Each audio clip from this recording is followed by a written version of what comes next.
तो नमस्ते बच्चों। आज अपन स्टार्ट करने वाले हैं एविडेंसेस के बारे में। एवोल्यूशन की क्या क्या एविडेंसेस है उनको अपन अच्छी तरीके से समझेंगे। देखो, सच्चाई को जानना जरूरी होता है। आप किसी भी चीज को समझिए ना। सपोज आपका रिजल्ट आया और आपने कहा मैं नीट पास हो गया हूँ, तो आपका टीचर कैसे मानेगा? वो कहेगा पहले रिजल्ट ला कर बताओ या अपने नंबर बताओ। वैसे ही एविडेंसेस की स्टोरीज है यहाँ पर एवोल्यूशन के अंदर, कि ये चीज इससे बनी, मतलब बंदर से इंसान बने। हमें क्या पता कैसे बने? बताओ, प्रूफ बताओ। या ऑस्ट्रेलियोपिथिकस से ह्यूमन बने, कैसे बने बताओ। तो सारी चीजें बेटा क्या मांगती है? प्रूफ मांगती है। कि फिशेस से एम्फीबियंस बने, एम्फीबियंस से रेप्टाइल्स बने, रेप्टाइल से मैमल्स बने। क्या चीज कैसे बनी, क्या एविडेंसेस है? तो यहाँ बहुत सारे एविडेंसेस है जिनको अपन डिस्कस करेंगे और उससे पता करेंगे कि कौन सी चीज कैसे बनी है। आई कुछ बात समझ में? तो देखो, यहाँ पर एनसीईआरटी पहली लाइन क्या देती है। आप एनसीईआरटी को अच्छे से रीड करो, एक एक लाइन को समझो, तो आपको सारी चीजें समझ में आ जाएगी। तो यहाँ देखिए, एनसीईआरटी लिखती है बेटा, evidences that evolution of life forms has indeed taken place on earth has come from many quarters। many quarters यानी many sources से आप ये पता कर सकते हैं कि एविडेंसेस किस तरीके से आए हैं। सोर्सेस में तो बेटा बहुत से हो सकते हैं, आपके पैलेंटोलॉजिकल हो सकते हैं, आपके एनाटॉमिकल हो सकते हैं, मॉर्फोलॉजिकल हो सकते हैं, साइटोलॉजिकल हो सकते हैं, फिजियोलॉजिकल हो सकते हैं। बहुत सारे सोर्सेस हो सकते हैं। जैसे कि fossils are the remains of hard part of life forms found in the rock। अगर कोई इंसान या कोई भी जानवर या कोई भी प्लांट्स है, अगर वो डिग्रेड हो गया तो वो कहाँ मिलेगा? पहाड़ियों में, रॉक्स में। और रॉक्स क्या फॉर्म करेगी? सेडिमेंट्स फॉर्म करेगी। क्या फॉर्म करेगी बेटा? Sediments. And cross section area of the earth crust indicates the arrangement of sediments one over the other during the long history of earth। तो आप समझिए, सपोज ये आपकी अर्थ है। एक सिंपल सी चीज अपन यहाँ समझते हैं। ये आपकी अर्थ बनी हुई है और यहाँ पर डिपोजिशन स्टार्ट हो गए हैं, ए बी सी डी। इस तरीके से डिपोजिशन बनने लगे। तो ये डी वाली तो बेटा वो फोसिल्स होगी जो सबसे पुरानी होगी, सी वाली उससे कम पुरानी, बी वाली उससे कम पुरानी, ए वाली उससे कम पुरानी। तो यहाँ पर आप क्या देख रहे हैं? लॉन्ग हिस्ट्री ऑफ अर्थ, कि इस एरा में क्या हुआ होगा, उस एरा में क्या हुआ होगा। तो आप यहां से इन सारी चीजों को पता कर सकते हैं। Different age rock sediments contain fossil of different life form who probably died during the formation of particular sediments.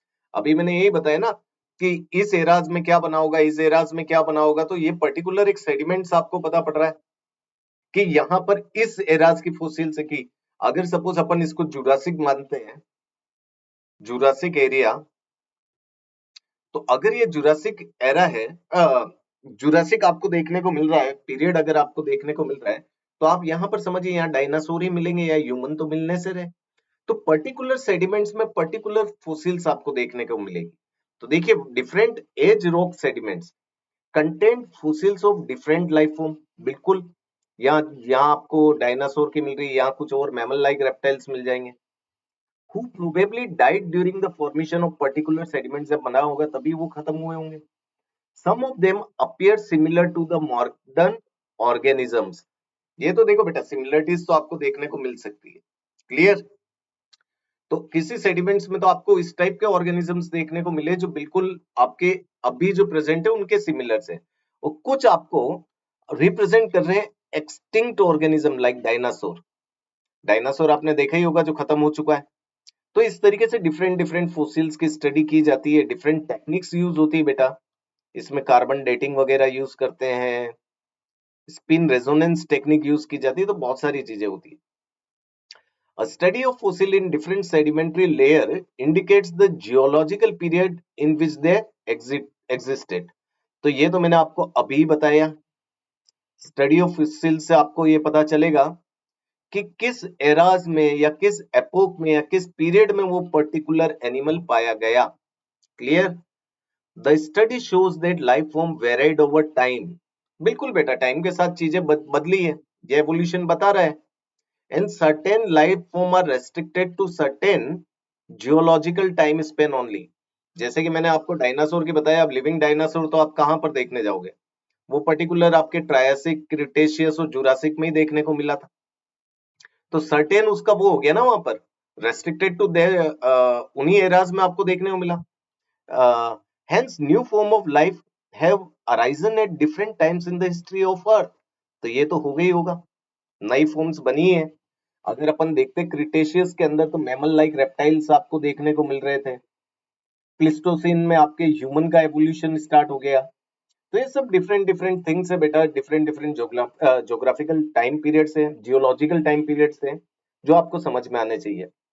All this are the palaeontological evidences. आपने अगर सेडिमेंट से निकाला है तो पैलेंटोलॉजिकली कहा जाएगा।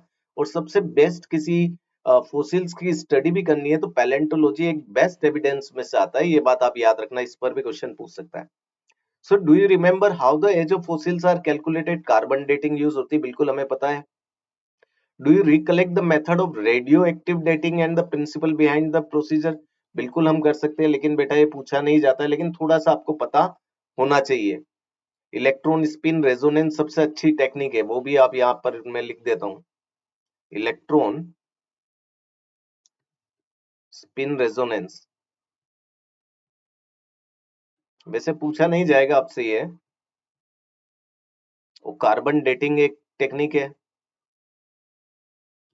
उसके अलावा लेड आर्गन मेथड भी यूज किए जाते हैं। तो डिफरेंट डिफरेंट टेक्निक से बेटा अपने को कौन सा नेचुरलिस्ट बनना है?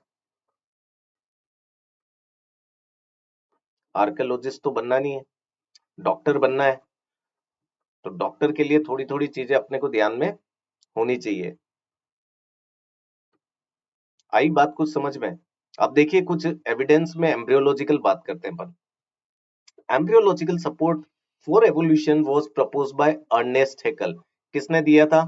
अर्नेस्ट हैकल ने। और अर्नेस्ट हैकल ने दिया था और इसको डिसअप्रूव्ड किया था किसने? वॉन बेयर ने। तो ये भी बात ध्यान रखना, एम्ब्रियोलॉजिकल सपोर्ट स्टार्ट किया था अर्नेस्ट हैकल ने। और इसने बोला था बेटा ontogeny repeats phylogeny. Ontogeny repeats phylogeny. Phylogeny का मतलब हुआ आपके एंसिस्टर कैरेक्टर, और ओंटोजेनी का मतलब हुआ आपके ओन कैरेक्टर्स। तो आपके ओन कैरेक्टर्स के अंदर आपके किसके कैरेक्टर्स देखने को मिल रहे हैं? एंसिस्टर के कैरेक्टर। तो देखते हैं अपन इसमें एनसीईआरटी क्या बोलती है। तो Ernest Haeckel based upon the observation of certain features, उसने कुछ देखे होंगे during embryonic stage common to all vertebrates and that are absent in adult. तो उसने क्या देखा बेटा, एम्ब्रियो के अंदर सपोज गिल स्लिट्स है, जो सभी एम्ब्रियोज में देखने को मिल रहे हैं, हमारे एम्ब्रियोज में भी देखने को मिल रहे हैं, आपके फिश के एम्ब्रियोज में भी है, एम्फीबियंस में भी है, लाइक गिल स्लिट्स हो गए या टेल हो गई। लेकिन अडल्ट के अंदर ये सारी चीजें क्या है? अब्सेंट है। So for example the embryo of all vertebrates includes human develop a row of vestigial gill slits behind the head. तो सभी एम्ब्रियोज में आपको ये देखने को मिल रहे हैं, गिल स्लिट्स देखने को मिल रहे हैं, but it is a functional organ only in fish. Fish में तो ये काम में आते हैं बेटा गिल्स वगैरह, and not found in any other adult vertebrates. तो ये आपको किसी एडल्ट वर्टिब्रेट्स में आपको देखने को नहीं मिले थे। However this proposal was disapproved careful study perform by Ernest von Baer. He noted embryo never pass through the adult stage of the other animal। इस लाइन का क्या मतलब हुआ? embryo never pass through the adult stage of other animal। अगर fish का embryo है तो वो ह्यूमन की स्टेज से पास होकर नहीं जाएगा, मैमल्स में नहीं जाएगा। अगर फिश का एम्ब्रियो है तो वो रेप्टाइल्स में नहीं जाएगा, उसके एडल्ट स्टेजेस में नहीं जाएगा। फिश के दो चैम्बर है तो दो चैम्बर ही रहेंगे, तीन चैम्बर नहीं बन जाएंगे। तो never pass through the adult stage of other animal. हाँ ठीक है, अपनी जो उसका चल रहा है चेंजेस वो चलेगा। तो ये वॉन बेयर ने बताया था। तो इसने क्या कहा था, देखो इसने जो पहले बताया the embryo of all vertebrates including human develop a row vestigial gill slits behind the head but it is functional only in fish. अब ये तो आपके मैमल्स के अंदर नहीं हुआ बेटा आपके फंक्शनल। तो वॉन बेयर क्या कह रहा है? करेक्ट ही कह रहा है ना, embryo never pass through the adult stage of other animal. Clear? ये बात आपको कुछ समझ में आई? और उसने क्या बोला, ओंटोजेनी रिपीट्स फाइलोजेनी, यानी कि ओन कैरेक्टर्स में एंसिस्टर कैरेक्टर्स आ सकते हैं, पर ऐसा नहीं होता है बेटा। तो ये सारी चीजें अपने को यहाँ पर समझनी होगी। तो आगे देखिए अपन इसमें समझते हैं किस तरीके से इसमें सारी चीजें बताई गई है। तो ये तो वॉन बेयर की बात हो गई। अगर वॉन बेयर को देखो, आपको अगर मैं सिंपल टर्म में समझाऊं, तो आपके जो अर्नेस्ट हैकेल थे उनका कहना था कि आपके एम्ब्रियोनिक स्टेज आ रही है, और जैसे कि 2 चेम्बर बने, 3 चेम्बर बने, 4 चेम्बर बने, मतलब फिश से एम्फीबियंस बन रहे हैं, एम्फीबियंस से मैमल्स बन रहे हैं। ये आपके ancestor characters repeats your own character. लेकिन वॉन बेयर ने क्या बोला कि यहाँ पर पहले तो आपके जनरल कैरेक्टर्स आएंगे। पहले कौन से आएंगे? General characters. इस चीज को समझते हैं अपन। और उसके बाद आएंगे स्पेशल कैरेक्टर्स।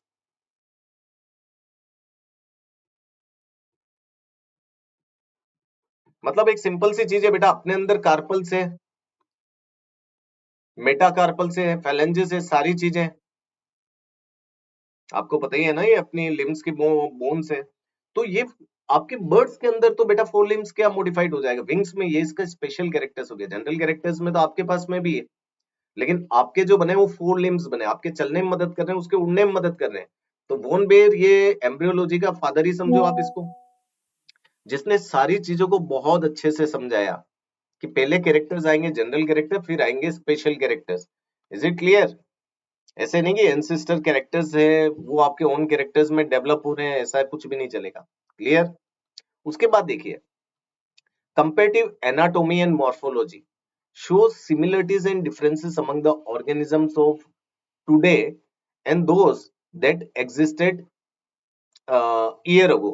अगर आप इसकी कंपैरिजन कर रहे हैं, इनकी चीजों को पढ़ रहे हैं, तो आप ये समझिए कि कहीं ना कहीं कुछ ना कुछ तो डिफरेंस और कुछ ना कुछ तो सिमिलरिटीज होगी पुराने लोगों में और अपने में। तो वो बात यहाँ पर लिखी हुई है। अगर आप कंपैरेटिव एनाटॉमी एंड मॉर्फोलॉजी को देखते हैं, तो यहाँ पर कुछ सिमिलरिटीज दिख रही है, कुछ डिफरेंसेस दिख रहे हैं ऑर्गेनिजम्स के बीच में, जो आज प्रेजेंट है और जो बिलियंस ऑफ ईयर पहले प्रेजेंट है। Such similarities can be interpreted to understand whether common ancestor were shared और नॉट। अब ये बात तो अपने को पता करनी पड़ेगी यार, अपने में और क्रो मैग्नन में कोई सिमिलरिटीज है तो वो अपने कोई एंसेस्टर है या नहीं है, इस चीज को अपने को पता करना है। फॉर एग्जाम्पल वेल, बेट, चीता एंड ह्यूमन, अगर हम इनकी बात कर रहे हैं, इसका डायग्राम एनसीईआरटी ने दिया है। Share similarities in the pattern of bones of four limbs. अभी मैंने बताया कि आपके पास में कार्पल है, आपके पास में मेटाकार्पल है, फैलेंजेस है। ये सारी सिमिलरिटीज देखने को मिल रही किस किस के अंदर? वेल के अंदर, बैट के अंदर, चीता के अंदर और ह्यूमन के अंदर। तो ये क्यों शो कर रहा है बेटा? कहीं ना कहीं कॉमन एंसेस्ट्री तो शो हो ही रही है। Though this fore limb perform different function in this animals, वो तो एडेप्टेशन पे डिपेंड करेगा। They have similar anatomical structures, all of them have humerus है, रेडियस है, अल्ना है, कार्पल है, मेटाकार्पल है, फैलेंजेस है, किसके अंदर? फोर लिम्स के अंदर। Hence in this animal the same structure develop along different direction due to adaptation and to different needs. मुझे तो अपने हाथों से लिखना है, घोड़े को अपने हाथों से दौड़ना है, फिश को अपने हाथों से स्विम करना है, और बर्ड्स को अपने हाथों से फ्लाई करना है। फॉलिंग्स में डिफरेंट डिफरेंट एडेप्टेशन के अकॉर्डिंग जैसी नीड्स थी वैसे डेवलप हुए ना। तो आप इसको डाइवर्जेंट इवोल्यूशन बोल सकते हैं। This is a divergent evolution and this structure are homologous. Homologous का मतलब हुआ बेटा ओरिजिन तो सेम, फंक्शनली डिफरेंट। तो आप कार्पल, मेटाकार्पल सभी का देख लीजिए, ओरिजिन तो क्या हो रहा है? ओरिजिन इज सेम, लेकिन फंक्शनली ये क्या हो गए? डिफरेंट। लेकिन कॉमन एंसेस्ट्री तो बेटा यहां से दिख ही रही है आपको। Is it clear? कुछ बात आई यहां तक समझ में? ये सारे आपके होमोलोगस एविडेंसेस है बेटा, ये बताते हैं कि हम एक ब्रांचिंग डिसेंट है, मतलब हम इस तरीके से डाइवर्स हुए हैं। मेरे को लिखने की जरूरत पड़ी, टूल्स बनाने की जरूरत पड़ी, तो मेरे फोर लिम्स कन्वर्ट हो गए डिफरेंट वे में। घोड़े को भागने की जरूरत पड़ी, गाय को भागने की जरूरत पड़ी, तो उसके लिए क्या हुआ? उसके फोर लिम्स डिफरेंट वे में डेवलप हुए। फिश को तैरने की जरूरत पड़ी, बर्ड्स को उड़ने की जरूरत पड़ी। तो इस तरीके से बेटा डिफरेंट डिफरेंट चीजें आपको देखने को मिलेगी। अब देखो, ये बहुत ही अच्छा डायग्राम है बेटा। यहाँ पर आप यहाँ पर देखिए, एक लंबा सा डायनासोर दिख रहा है जिसका नाम है ब्रैंकियोसोरस।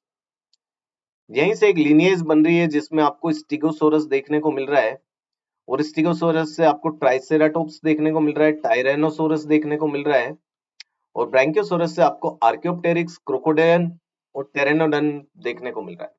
अब बच्चे तो इन नाम से भी परेशान हो जाते हैं, सर हम इसको याद कैसे करें? तो इसको याद करने की मैं आपको एक बहुत सिंपल सी ट्रिक देता हूं, आपको उससे अच्छे से याद हो जाएगा। बॉयज सेज, लड़के बोलते हैं, क्या बोल रहे हैं? Boys says. तो यहाँ पर हम लिख देते हैं इसको, बॉयज सेज।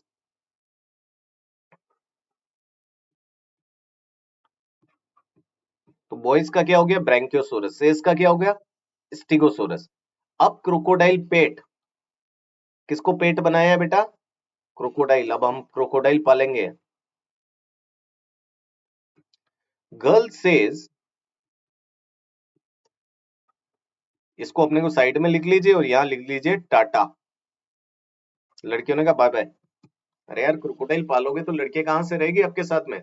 तो बॉयज ने क्या बोला? Boys says. अब क्रोकोडाइल पेट, तो बॉयज का हो गया ब्रैंकियोसोरस, सेज का हो गया स्टिगोसोरस, अब का हो गया आपका आर्कियोप्टेरिक्स। क्रोकोडाइल तो क्रोकोडाइल ही होता है। पेट का आपका टेरानोडन हो गया, और टाटा का मतलब हुआ टायरेनोसोरस एंड ट्राइसेराटोप्स। इसमें वैसे बेटा टेरानोडन को तो अपन रेप्टाइल्स मानते हैं, फ्लाइंग रेप्टाइल्स, डायनासोर कंसिडर्ड नहीं करते हैं। एक तरीके से ये तो फ्लाइंग रेप्टाइल्स है, नॉन वेजिटेरियन है ये, फिशेस वगैरह खाएगा ये।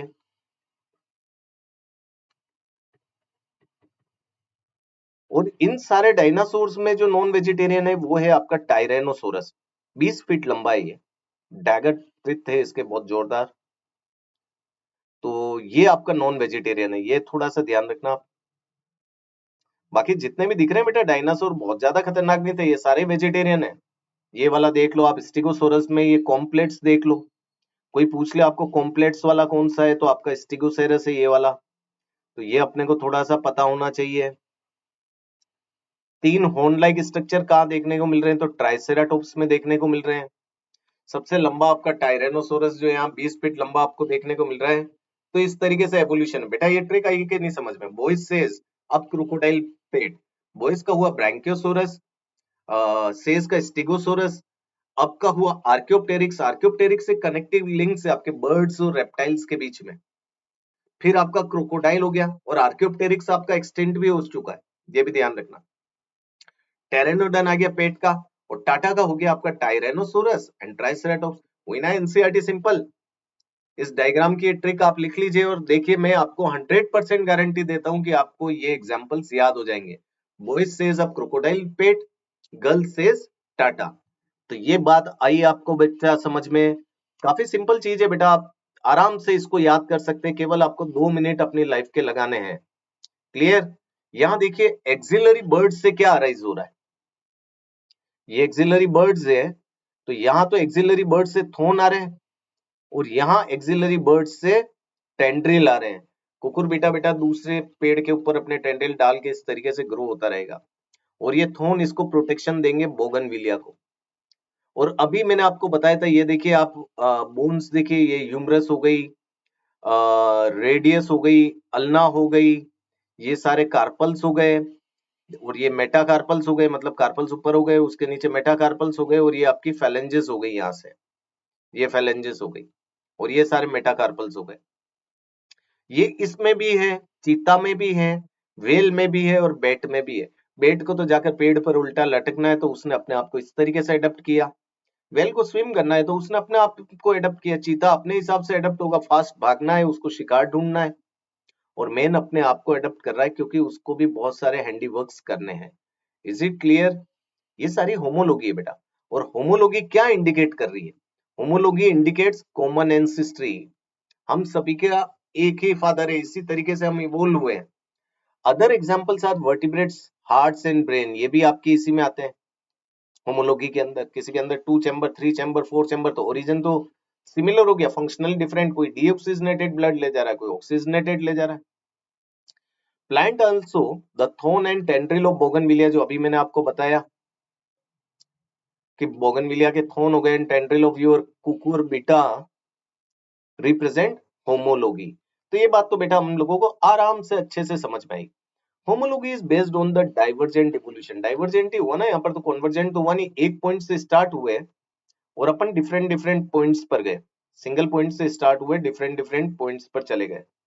सपोज आप समझिए एक बंदा है, वो आपके इंडिया का है, मतलब 3-4 दोस्त है, एक अफ्रीका चला गया, एक न्यूजीलैंड चला गया, एक जापान चला गया, एक अमेरिका चला गया, मतलब different different parts of world में चले गए। तो अफ्रीका वाला जब भी आएगा वो तो काम डाउन कर रहा है, क्योंकि वहां के कल्चर को वो अडॉप्ट करने लग जाएगा। अमेरिका वाला कुछ और तरीके से चल रहा होगा, जापानीज वाला चाउ म्याऊ कर रहा होगा। तो ये क्या हुआ, पॉइंट तो एक ही स्टार्ट हुआ था ना, चारों ही दोस्त कहाँ के थे, इंडिया के थे। लेकिन जिस जगह पर जाए आप वैसे हो गए। तो सेम है, अपना ओरिजिन तो सिमिलर है, लेकिन as per function, as per the adaptation चीजें बदलने लगी। इसीलिए तो आप इसको डाइवर्जेंट कह रहे हैं। So homology is based on the divergent, whereas analogy refers to the situation exactly opposite। यहाँ तो पूरी की पूरी उल्टी है। मतलब कोई आपका, ये समझिए, अमेरिका से आया इंडिया में, कोई अफ्रीका से आया इंडिया में, सब एक ही पॉइंट पर मीट हो रहे हैं। कोई न्यूजीलैंड पर आया इंडिया में, और कोई और कहीं से भी आया आपके इंडिया में, एक ही पॉइंट पर रहने लग गए और सब वड़ा पाव खाने लग गए। तो बेटा ये आपको क्या देखने को मिल रहा है, ये कॉन्वर्जेंट एवोल्यूशन देखने को नहीं मिल रहा है। आप रहे तो कुछ और जगह रहते और यहाँ आकर रहकर आप वड़ा पाव खाने लग गए हो, अपने आप को उस एनवायरमेंट में डालने लगे हो, तो आप अडप्ट हो गए वैसे। सेम ऐसे ही हुआ होगा, यही तो चीज बता रहे हैं। जैसे कि विंग्स ऑफ बटरफ्लाई मेम्ब्रेनस होते हैं, and birds look alike, birds के अंदर तो बोन्स होती है। They are not anatomical similar structure though they perform similar function. Butterfly के जो मेम्ब्रेनस विंग है वो भी उड़ने में मदद कर रहे हैं, बर्ड्स के जो बोनी विंग्स है वो भी क्या कर रहे हैं, उड़ने में मदद कर रहे हैं। तो ये सारे कैसे हुए, analogous, origin different, functionally same.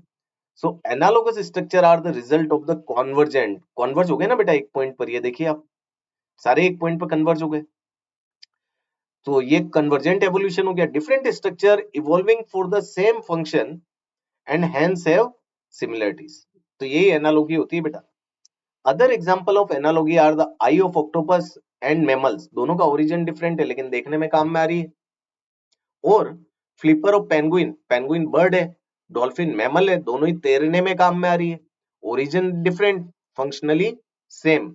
So one can say that it is the similar habitat that had resulted in the selection of similar adaptive feature। मैंने बताया ना, हैबिटाट सिमिलर हो गया। सपोज अमेरिका से है, जापान से है, न्यूजीलैंड से है, लेकिन बैठकर तो बड़ा पाव खा रहे हैं, सिमिलर हैबिटाट और सिमिलर अडेप्टिव फीचर नहीं खाएंगे तो क्या करेंगे, उनका खाना थोड़ी मिल रहा है। तो वैसे ही अडेप्ट हुए सब जने in different group of organism but towards the same function. यहाँ एक और देखिए, स्वीट पोटैटो, स्वीट पोटैटो क्या है, रूट का मॉडिफिकेशन, और पोटैटो क्या है, स्टेम का मॉडिफिकेशन। फंक्शन क्या है दोनों का, स्टोरेज। तो ओरिजिन तो डिफरेंट हो गए, फंक्शनली सेम हो गए। तो ये किसके अंदर आ गए, ये भी आ गए आपके एनालोगस ऑर्गेनिजम्स के अंदर। Is it clear. तो ये एनालोगस आपका एविडेंसेस हो गए। तो आपको होमोलॉगी समझ में आए, एक पॉइंट से स्टार्ट हुए, डाइवर्स हो गए बहुत सारे पॉइंट्स में, देन इट इज होमोलॉगी। और बहुत सारे पॉइंट से स्टार्ट हुए और एक पॉइंट पर आकर कन्वर्ज हो गए, देन इट इज एनालॉगी। तो ये सिंपल सी बातें हैं बेटा, आप लोगों को समझ में आनी चाहिए। Is it clear. In the same line of argument, similarities in proteins, genes performing a given function. Suppose मेरे अंदर ट्रिप्सिन एंजाइम है, और वही ट्रिप्सिन किसी अदर इनवर्टिब्रेट्स में भी हो सकती है। या मेरे अंदर थायरोक्सिन है और किसी और के अंदर थायरोक्सिन है, जैसे फ्रॉग के अंदर थायरोक्सिन है, वो क्या करवा रहा है, मेटामॉर्फोसिस। मेरे अंदर थायरोक्सिन क्या करवा रहा है, मेटामॉर्फोसिस। तो ये क्या कह रहा है, देखिए, similarities in the protein and genes performing a given function among diverse organism give due to common ancestry. अगर थायरोक्सिन मेरे अंदर मेटामॉर्फोसिस करवा रहा है, कॉकरोच के अंदर मेटामॉर्फोसिस करवा रहा है, फ्रॉग के अंदर मेटामॉर्फोसिस करवा रहा है, तो कॉमन एंसेस्ट्री कहीं तो शो हो रही है। These biochemical similarities point to the same shared ancestry।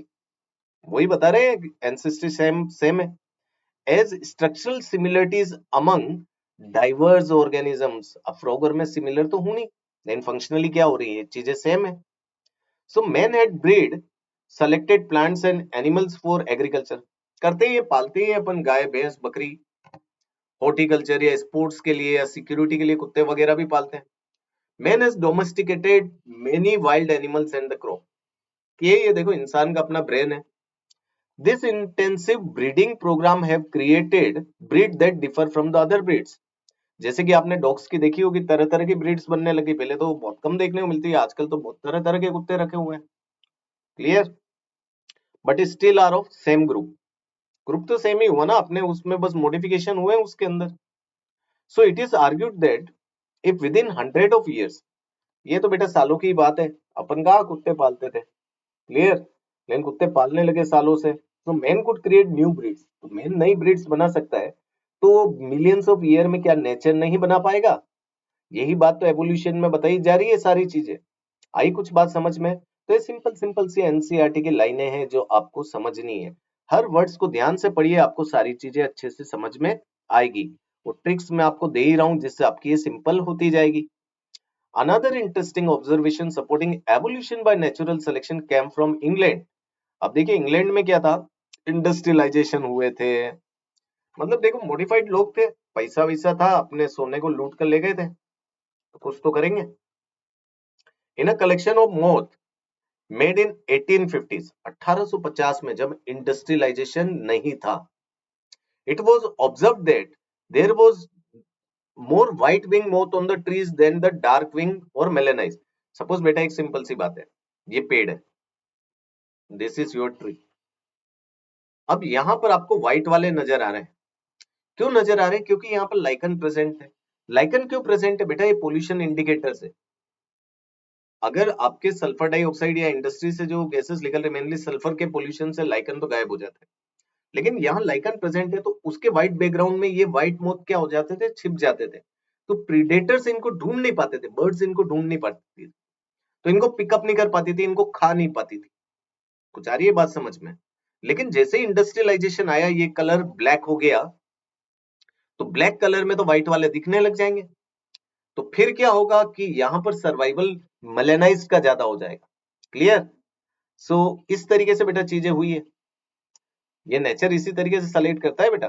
So however in the collection carried out from the same area, but after industrialisation 1920, 70 साल के बाद, there were more dark wing moth in the same area, that is proportion was reverse. Change होगी ना चीजें, पहले white वाले थे, फिर अब डार्क वाले आ गए, बिस्टन बिटुलेरिया। अब देखिए, the explanation put forward for this observation was that predator will spot a moth against a contrasting background. Predator तो वही है ना, अगर ब्लैक बैकग्राउंड है तो व्हाइट वालों को दिख रहे हैं, और व्हाइट है तो ब्लैक वाले दिख रहे हैं, तो प्रेडेटर तो उसको जल्दी से गप कर जाएगा। During post-industrialization period, the tree trunk become dark and due to industrialization, smoke ensued. Under this condition, the white moth did not survive due to predators दिख रहे थे। डार्क विंग और मेलेनाइज्ड मोथ सर्वाइव। सिंपल सी line है, कोई भी ज्यादा tough नहीं है। Before industrialization set in, thick growth of almost white-colored lichen covered the tree in that background. Industrialisation से पहले मैंने बताई था क्या थे? लाइकन थे जो व्हाइट कलर बनाया हुआ था उनका background. The white wing moth survive but the dark colour moth were picked up by the predators. क्योंकि पेड़ ही व्हाइट कलर का है, व्हाइट के अंदर व्हाइट क्या दिखेगा? आया समझ में? Do you know that lichens can be used as the industrial pollution indicators? बिल्कुल सर पता है, सल्फर डाइऑक्साइड हम एनवायरमेंटल बायोलॉजी में पढ़ते हैं। They will not grow in area that are polluted, वो उन एरियाज में कभी ग्रो नहीं करते हैं जो पोल्यूटेड एरियाज होते हैं। Hence moth that were able to camouflage themself, hide in the background, survive. अगर बेटा डार्क कलर का है और पेड़ डार्क कलर के हो गए और आपने उसको कैमोफ्लेज नहीं किया, तो फिर तो बेटा आपकी बैंड बजनी है, क्योंकि प्रेडेटर्स आपको ढूंढ लेंगे। छुपम छुपी कैसे खेलोगे आप? तो छुपम छुपी खेलने के लिए आपको कैमोफ्लेज करना ही पड़ता है। यही तो बेटा नेचुरल सिलेक्शन है। This understanding is supported by the fact that in areas where industrialisation did not occurs, like rural areas, गांव के अंदर तो बेटा आज भी हरियाली है, ताजगी, मस्त मजे, ठंडी ठंडी हवा, कोई पोल्यूशन नहीं, तो यहाँ पर कौन से सर्वाइव करेंगे? व्हाइट वाले करेंगे।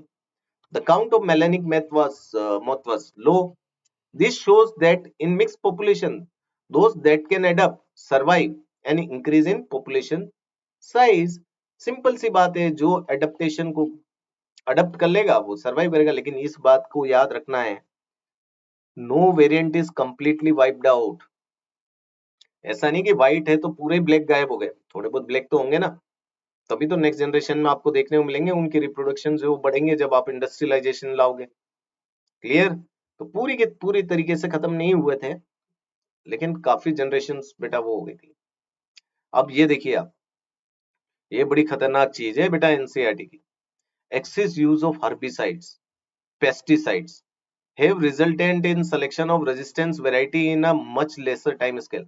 अब तुम लोग जैसे ढीठ बन चुके हो, कुछ होते हैं तुम, मैं सबको नहीं बोल रहा हूँ बेटा, अब उनको आप कितना ही बोलो पढ़ने के लिए वो नहीं पढ़ेंगे, क्योंकि वो इन चीजों के अडप्ट हो गए कि ये तो बोलते रहेंगे, ये तो हर बार बोलेंगे आप पढ़ते रहो, ये आपके लिए अच्छा है, ये आपके लिए बुरा है, लेकिन नहीं पढ़ते। सेम वही चीज है, हर्बिसाइड पेस्टिसाइड्स आप यूज करते गए तो कुछ जो बैक्टीरिया है, इंसेक्ट्स है, या जो भी पेस्ट है, उन्होंने रेजिस्टेंस क्रिएट कर लिया। अब तुम्हारी मर्जी हो जितना हर्बिसाइड डाल दो, पेस्टिसाइड डाल दो, हमें फर्क नहीं पड़ना है। This is also true for the microbes against which we employ antibiotics. नहीं होता है, डॉक्टर के पास गए, आपको बुखार आया, आपने एंटीबायोटिक्स ली, फिर आप कभी और गए, फिर आपको कोई बीमारी हुई, आपने एंटीबायोटिक्स ली, लेकिन वो एंटीबायोटिक चेंज करते हैं डॉक्टर्स। क्यों करते हैं? क्योंकि ये बैक्टीरिया बड़े चालाक है बेटा, ये अपने आप को मॉडिफाइड कर लेते हैं, रेजिस्टेंट क्रिएट कर लेते हैं विद टाइम। तो आप समझिए, against eukaryotic organisms है। Hence, resistant organisms are appearing in a time scale of month or year, not centuries। अब इसमें कोई ज्यादा टाइम थोड़ी लगा बेटा कि बहुत हजारों साल लग गए, ऐसा तो कुछ हुआ नहीं। किसी को साल 2 साल पहले बुखार आया था, कोई भी बीमारी हुई थी, फिर उसने अगली बार वही एंटीबायोटिक ली तो ठीक नहीं हो रहा है। तो ये तो कुछ महीनों में भी हो सकता है, कुछ सालों में भी हो सकता है। This are the example of evolution by anthropogenic action. ये किसकी वजह से हो रहा है? सब ह्यूमन की वजह से हो रहा है। जितना भी कल्प्रिट है ना बेटा, ह्यूमन ही है इस एनवायरमेंट को हिलाने में। हर्बिसाइड हम लाए, पेस्टिसाइड हम लाए, एंटीबायोटिक हम लाए, तो ये रेजिस्टेंस, ये मॉडिफिकेशंस, ये म्यूटेशंस क्यों हो रहे हैं? This is all because of anthropogenic action. This also tells us that evolution is not a directed process in the sense of determination. आप पहले से बेटा इसको डिटरमाइन नहीं कर सकते कि ये होगा। Evolution is not a directed process कि आप ये सोचो कि मैं हर्बिसाइड यूज करूंगा और इस तरीके के रेजिस्टेंस वैरायटी आ जाएंगे, तो ऐसा नहीं होता है। या हम ये एंटीबायोटिक देंगे तो इससे वो रेजिस्ट हो जाएगा। It is not a directed process in the sense of determination. आप पहले से डिटरमाइन नहीं कर सकते हैं। It is the stochastic process, rapid, अचानक हो जाना, अचानक हो जाता है बेटा ये, रैपिड एकदम change based on chance event in the nature and chance mutation in an organisms. तो उसी की वजह से हुआ ना, जो बैक्टीरिया आपका म्यूटेंट कर गया वो आपका सरवाइव कर गया, वो एंटीबायोटिक रेजिस्टेंस हो गया। तो ये वाली बात है बेटा, जो ये लाइनें मैंने मार्क की है ये आपको आने चाहिए। तो यहाँ तक बेटा मैंने आपको सिंपल सिंपल सी चीजें बताई है जो आप लोगों को आनी चाहिए। नेक्स्ट में अपन अडेप्टिव रेडिएशंस यानी कि यहाँ पर सारी थियोरीज के बारे में पढ़ेंगे। डार्विन क्या कहता है, लमार्क क्या कहता है, ह्यूगो डी वेरिस क्या कहता है, इन सारी चीजों को भी समझना है। लेकिन आज आपको वो डायग्राम अच्छे से याद करना है। बॉयज सेज अब क्रोकोडाइल पेट, गर्ल सेज टाटा। 2-5 मिनट आप उस डायग्राम को याद कीजिए, एनसीईआरटी लाइन को रिवाइज कीजिए, आपको ये चैप्टर अच्छे से समझ में आने लग जाएगा, क्योंकि evolution is simple chapter. Is it clear? Thank you बेटा, बाय बाय।